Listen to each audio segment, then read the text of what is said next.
Dead, where apparently there are more dead people than there are living here in Daly City.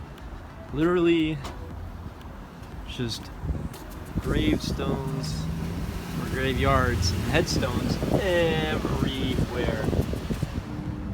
Really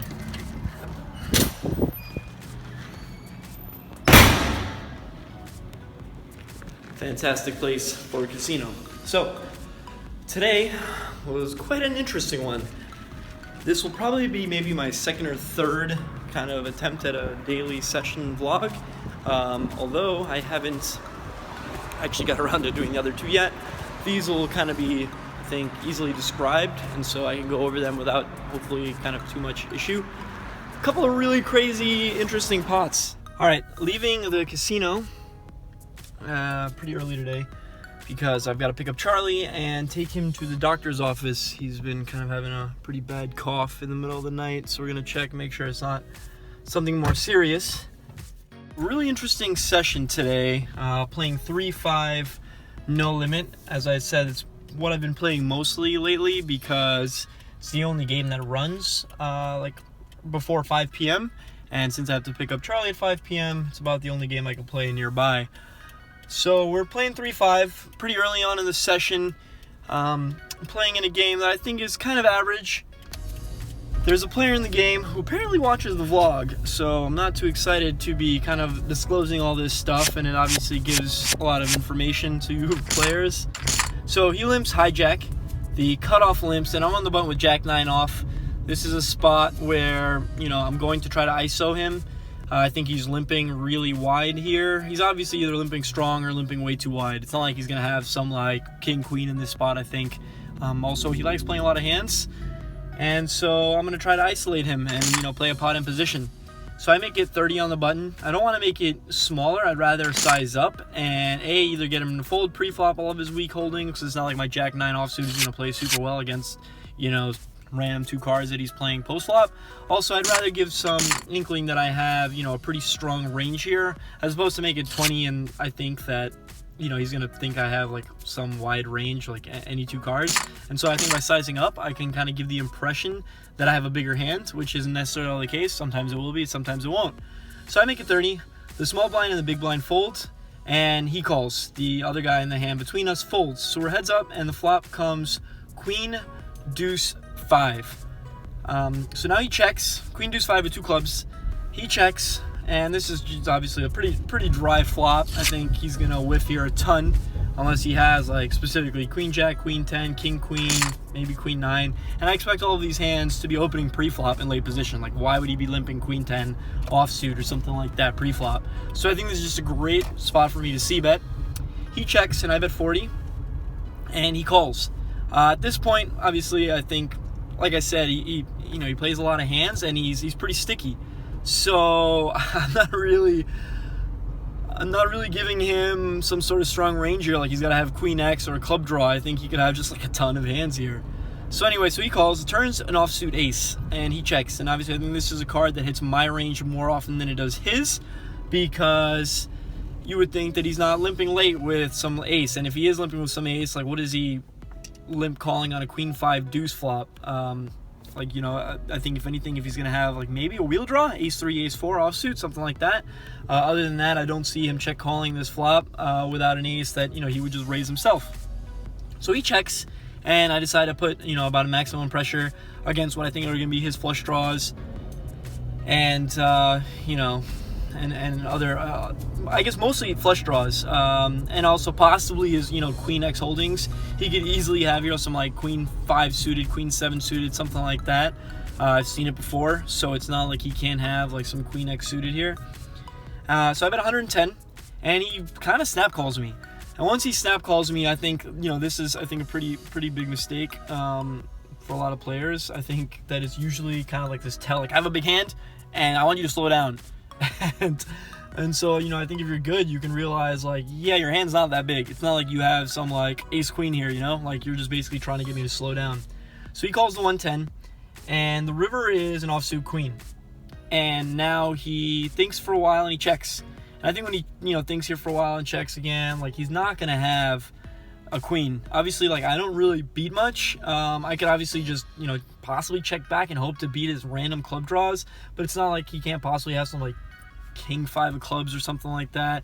Like, I'm not going to check back here and hope that I'm going to win here with jack high. So he's got about, like, 260 left, I think. I think it was about 260. I've got him covered maybe with, like, 350. I'm thinking about betting like 160, kind of look value-y, but I just, I don't want to give him any, like, reason to call. I want to apply max pressure. So I ship it in, and he goes deep into the tank. He thinks probably for, like, 2 minutes plus. It got to the point where I was, like, 90% plus sure that he was calling.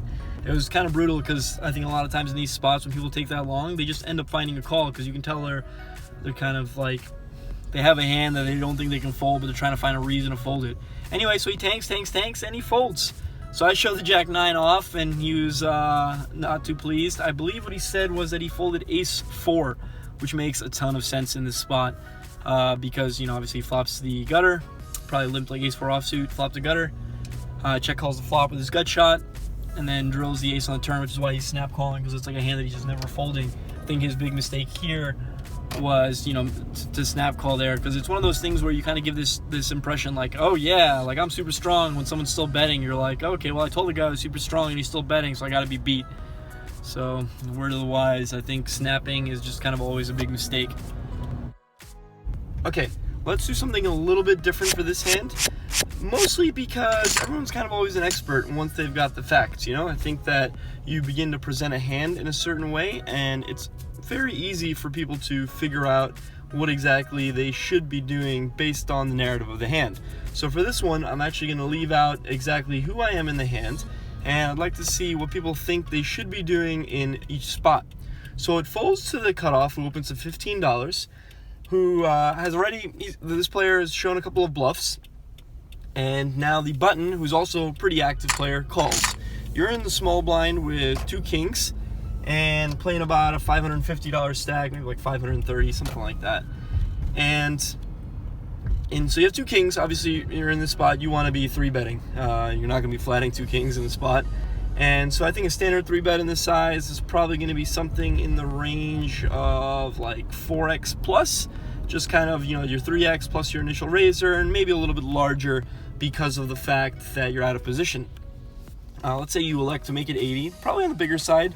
But again, both of these players have shown that they don't like folding, so I think if you can find that you can make it larger and still not get them to fold, then you should be sizing up anyway. So it's made 80, and while you're making it 80, the original opener for 15 starts telling you in the middle of you raising, you don't want to be doing that, you don't want to be doing that. And so you're like, okay, obviously people say this a ton when, they don't want you raising, obviously. And so you continue making, you make an 80, and now it's back on that player, and he says, man, I told you you didn't want to do that. And then they kind of pretty quickly make it $250. So now it's back on the button, he folds, and it's on you with 2 kings. The question being, is this just a cooler? You have to get it in. It's like, whatever, you got kings, some goofball has, been showing some bluffs, and now he's trying to tell you not to be raising.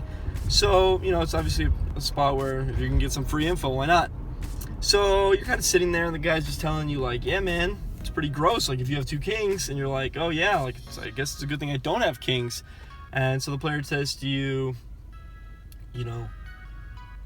yeah, that's a good thing then, because, everything else you've got to be folding. So you're like, oh, yeah, really? And you're like, oh, well, what if I've got aces? And the guy's just like, oh, well, if you got aces, you got aces.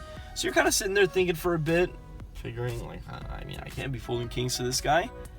And so now you're kind of saying, like, shaking your head, thinking about it for a bit. And the guy looks at both of his cards. You can see that he's looked at both. Kind of fans them. Looks like he's picking particularly one of the cards. Like he's choosing which card to show you, which obviously could be an act, but you're not really sure. And he shows you an ace. So now what do you do? You're like, okay, well, clearly, he's in this spot. He's either a maniac and has like ace X and just doesn't give a crap. He's got ace king, which you heavily block, or he's got aces. So again, you've made it 80. You've got about another like 450, 460, something like that left. Is this a spot you can, get away from? can you flat and then just pretty much get it in on all non-ace-x boards? Obviously there's also a thought you could just, rip it in, get it in, and, just let it run. I think you can kind of possibly just flat and actually see if an ace does flop, since the guy has an ace. And you know that he's probably not folding. If you jam for the extra 250, it's pretty ridiculous to be jamming there and get a fold for half the guy's stack when he shows you an ace. But I guess it's possible. So what I'd like to know is, in the comment section, what are you doing if you're this guy with kings, And so originally when I filmed kind of the session, I had talked about each hand in its order. And so what I'm going to do now is I'm going to transition over to what I had to say about that hand. I'd like, if you actually took a chance, take this minute, pause the video, and say what you have to say without, watching and, kind of giving a post analysis afterwards, being like, oh yeah, it's obvious, you've done this, that's done this, who's done that.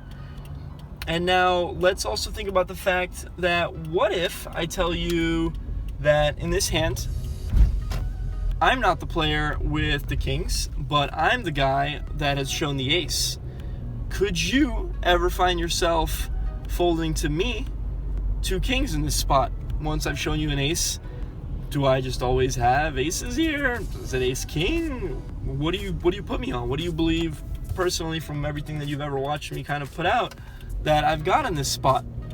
I'd love to kind of hear what you guys think. And so now we'll kind of move on to what I had to say about the hand afterwards, and I think it's pretty interesting, and I've learned a few things. All right, let's move on to that. And now after this hand, there's probably just 2 other hands of interest. The first one, interestingly enough, if I had shown the bluff, I think it would have gotten me paid off in the second one. I made a lot of mistakes, I think, later on in the session.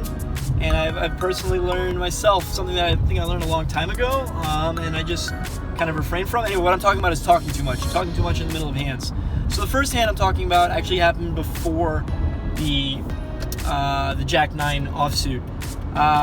Limp pot, I limp late with 6-8 suited, multi-way. These are hands that I like playing in position, gap suited connectors. I'm not going to try to ISO and raise a pot because people are just super sticky. Instead, I'm just trying to slide into pots, make big hands, or play pots in position and kind of, outplay people that I can just like completely read on what they have. So anyway, in this hand, I limp late with 6-8 suited. One of the blinds makes 20. We go like 5-way to the flop for $100, and the flop comes ace 6-7 with 1 heart. So I flop bottom pair and a backdoor flush draw. Now the guy who made a 20 pre out of the small blind bets 30. Everybody folds to me, and there's only one guy to act behind me, and I already see that he's folding. So I think this is a great spot to kind of call in position. I've got a couple of backdoor draws, and in this spot when he bets so small, it looks like he's either A, afraid of the ace, or B, has a monster. And I think I'm going to be able to tell that on the turn once the turn peels off, given on how his bet sizing goes off. So and there's 2 clubs on the flop actually. Sorry, so it's ace 6-7, 2 clubs and a heart. So I have a backdoor heart draw, and I think I can rep the clubs depending on his own betting and bet style pattern. So the turn is a king. So the guy behind me folds. The turn is a king, and now he checks. I think this is a good spot to try taking it away, but given that the flush draw is missed, I'd rather kind of actually just check back here and realize some possible equity of hitting a 6 or an 8. Or if a club hits, I think he's just very unlikely himself to have clubs here. Like, it's not like he's raising, queen 10 of suited or something. So I don't want to bet here and get check raised by ace king. And so anyway, so I check back, and the river is the king of clubs. So the flush gets there. Now he bets $20 again. It's kind of ridiculous. I have no idea what he's repping here. It's possible that he has a hand like ace king. It's also possible that he has God knows what. So I decided to make it 110. When people bet weak, I oftentimes will pounce on it. So if you'd like to take advantage of me in live games, just try to bluff me a ton by betting small. So I make it 110. He folds, and I decided to show, which I think was kind of a mistake. I actually afterwards said something along the lines of like, oh, I can't help myself and bluff a ton, blah blah blah. So now this sets up a later hand against the same gentleman. So I have aces, in the cutoff, and it folds to me. The one player that I had bluffed with the Jack 9 has now moved pretty much to my direct left. He wants position on me. So I think he's on the button. I think if I raise small here, A, he's going to 3-bet me light. B, he's going to call in position. There's just a number of good things that can happen. So I'd rather kind of open smaller than my usual sizing, because I'll do this a lot with a wide range. So I want to keep my excellent hands in there as well. Like if I'm opening to 15 with 6-7 suited, then I want to be doing it with aces as well, obviously. So I make it 15. The player that folded the ace-4 to me calls on the button, and now the guy that had bet the 20 a couple of times in the small blind gets raising chips, and I'm like, what a dream here.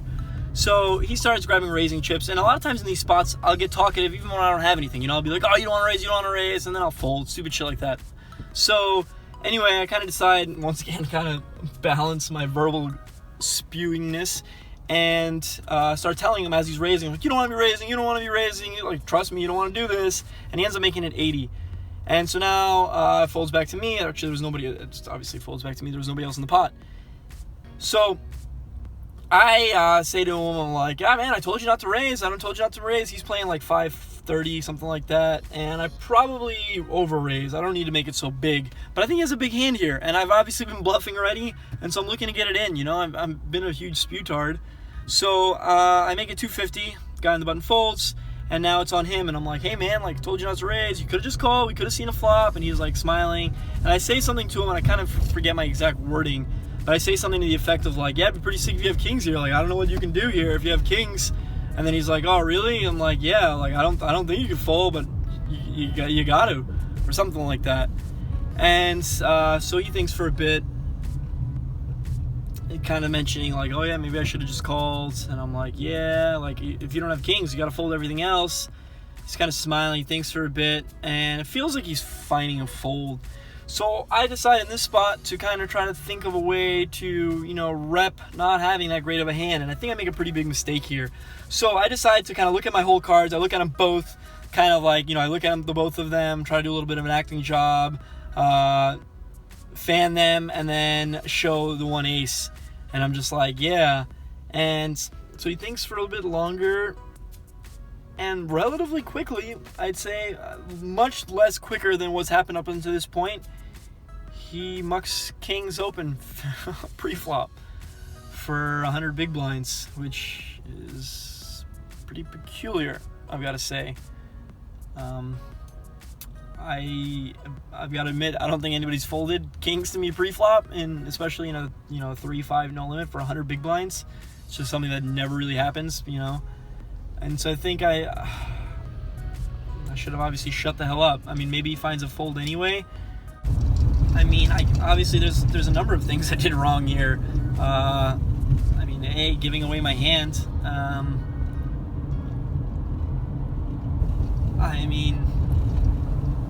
Kind of to go over a couple things. Obviously, I think I raised too big. I think that I can size down. The thing is that, I'm looking to get it in. I really thought he had a big hand. And so in my mind, I'm trying to just get it in pre-flop, especially as someone that's already shown that I have Jack 9 off. So I think there was some other bluff that I had shown as well. So in this spot, for him to fold, it just seems asinine. I guess I can't do anything but tip my hat off to him. He made a good read. I think he probably realized that once I show him an ace and he has two kings, that if I'm going to be making a 250 pre here, like, I got to have, like, ace-king minimum. And, like, why would I show him the ace? He has two kings. He blocks ace-king. Like, what am I doing with ace-queen suited? He made a great deduction. He kind of added everything up and figured it all out. So I guess the real lesson here is that against certain opponents, it's just better to shut up. Obviously I've been playing for a long time, and I think my speech game is pretty good. I think that, I get people to do a lot of things that I want them to do, and that they themselves will get tricked into misplaying. But in this spot, clearly, I out-leveled myself. I should have just shut the hell up and let him put in the money with two kings. In my mind, if he's got kings, queens, he's just never ever folding to me. I thought he actually had like 2 queens once he kind of tanked for so long, because I think if he has kings, he's just going to get it in, right? So I thought if I show him an ace, he's just going to be like, okay, well, you got ace king, let's roll the dice, you know? Like, he's just not going to fold. And because given that he had 2 kings, he was able to deduce that it's much less likely I have ace king and that I'm going to have aces there, especially with how talkative I was. Obviously, I probably looked pretty comfortable. I was comfortable. So I made a big mistake. Should have shut the hell up. So, lose that hand. Or rather, lose that hand. What am I talking about? Win that hand. Ended up winning a little, like, over, what did I win today? Like 320, 350, something like that before I had to go. So, decent session. Should have obviously been bigger if I can get in this big pot pre-flop. Like, he should be getting in his extra 400 pre-flop. I guess my lesson will be to shut the hell up going forward. So, yeah, that's it for now. I think there was kind of a couple of really good points in this regarding kind of bet sizing. Again, I think, you know, as a player, you want to be, you know, careful of what your bet sizing is representing. There's a couple of hands, you know, that I played where because of people's bet sizing, I was able to outplay them, and you don't really want to allow your bet sizing to give tells of strength, or you want to be able to mix it up, you know. So if you're going to be betting small into a big pot, you know, you don't want to be doing that with weak holdings all the time against like competent opponents. They're just going to pounce on it. Anyway, that's it for now. I hope you enjoyed these couple of hand histories. Like I said, I'm going to try to do a couple of these a week, maybe get them out a little more consistently.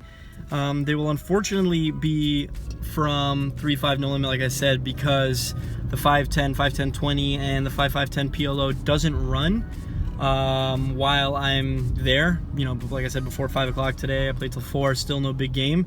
And so, like I said, it's gonna be from smaller stakes, so not as exciting, you know, as the bigger games. Hopefully I'll be able to play some of the bigger games going forward.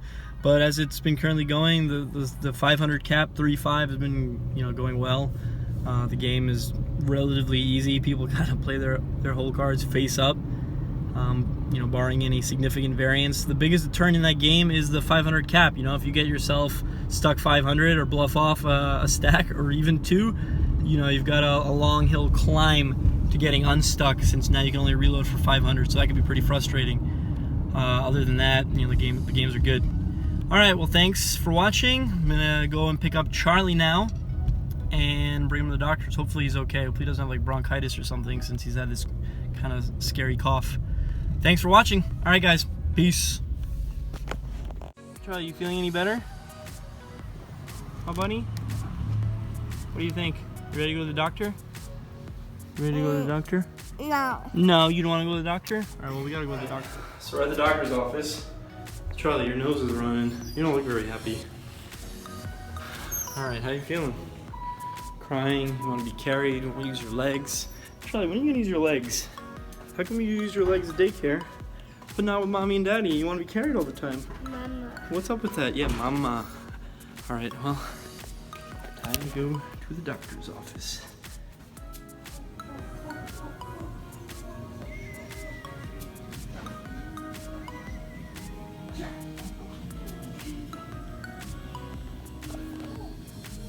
Charlie, how you feeling, buddy? No, you don't want to talk to anybody. No? You say bye? Say bye, YouTube. You say bye? No, you don't want to say. Okay, he doesn't want to say bye right now. Charlie, are you reading The Cat in the Hat? Do you want Daddy to read to you The Cat in the Hat? Yeah, you want me to read it to you? You can read it, buddy. Green eggs and ham? Yeah. Yeah? And no. What do you think? Big hot. Hey buddy, do you want to show your really cool stickers? Oh my god, you ripped off the plane's wings! Charlie? Alright, how are you feeling? Yeah, No. doctor said you're okay, so hopefully no more coughing. What do you say? Oh no, you broke the plane's wing. Say bye, Charlie. Sorry. Oh no.